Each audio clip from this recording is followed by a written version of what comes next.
So I recently purchased the Papier Weekly Desk Planner, and this is a planner that helps you keep track of your weekly to-dos, and I've been testing it out for round about the last 3 months so that you don't have to. Here is what I found. Hi, it's Kelly here, back with another productivity and planning video. If you're new to my channel, welcome. I really encourage you to stick around and join the community by hitting that big red subscribe button down below. I was on the Papier website recently and I saw this weekly desk planner, and honestly I thought this was just such a good idea. It's not something I've really seen that much before, and some of the designs I had were absolutely amazing, so I really wanted to try it out for myself to see what it's like. So today I'm going to cover the details of this planner and everything that you need to know. I'm going to tell you how I use it, and then I'm going to go through the benefits and the drawbacks of this planner so you can decide whether or not you want to buy it for yourself. So if you're ready, let's jump in. This planner is 240mm by 180mm, so it's roughly just slightly smaller than an A4 page. It has 120 GSM paper, which is a really nice thickness and a really nice quality. It has 60 pages and each page is 1 week, so it will last you for over a year. It is completely undated, so you can start it at any point within the year.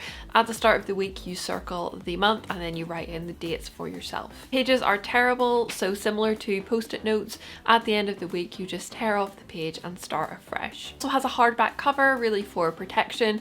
This cover is personalizable and there's loads of different designs in this. So as you can see here, I've gone for this design and I've put my name at the top. So these weekly planning pads cost $19.99, so just under £20.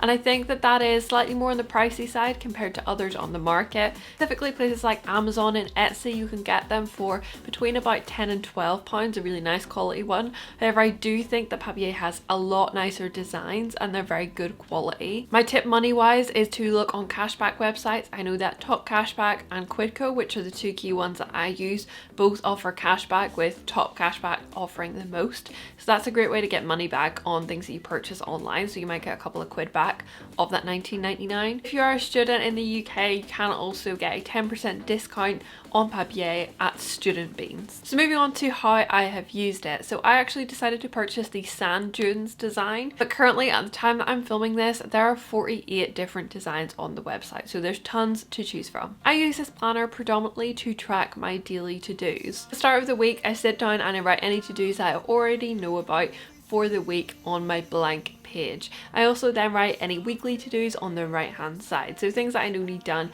at some point in the week. As the day goes on, I then can check off anything that's on my to-do list, and I can also add on any smaller tasks and things that come up. Specifically, I like to use this for household things that I need to do as well.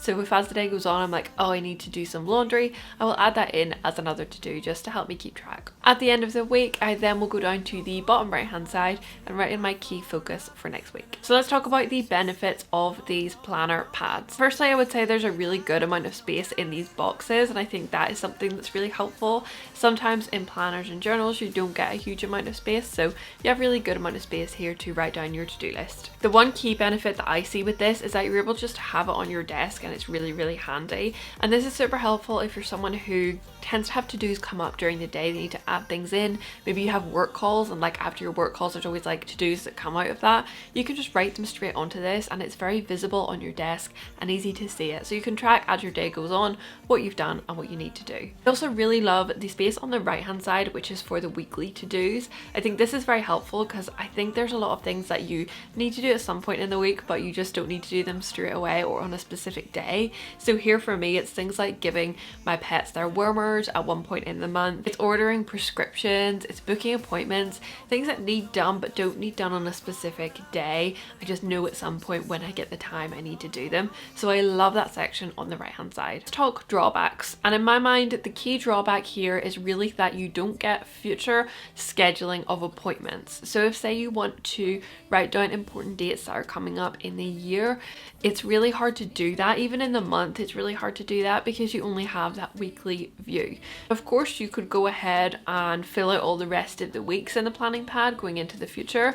I just think it's a very awkward way to keep track of it, and you'd have to flick through all the time to see what was coming up. So a diary or a planner is definitely better for that than a desk pad. And I think that is one of the key drawbacks of this, is the tracking of future appointments. Similarly to that, there is no historical view unless you keep all of the pages that you tear off somewhere. You can't really go back and see things that you have already done. Personally, because I use it for to-dos, I don't really need to do that, but obviously if that's important to you, just consider it before you buy this planner. The last drawback is really just depending on what you want to use this for. I think if you're using it similar to the way that I am, it will work really well. If you're looking for additional sections like things like gratitude, habit tracking, all those extra bits and pieces, then this may not be the right thing for you, and you may want to consider more of a notebook style journal. This has been a quick run through of the Papier Weekly Desk Planner. I will leave a link down below if you want to pick this up for yourself, or if after this you think that you may prefer a notebook style of journal or planner.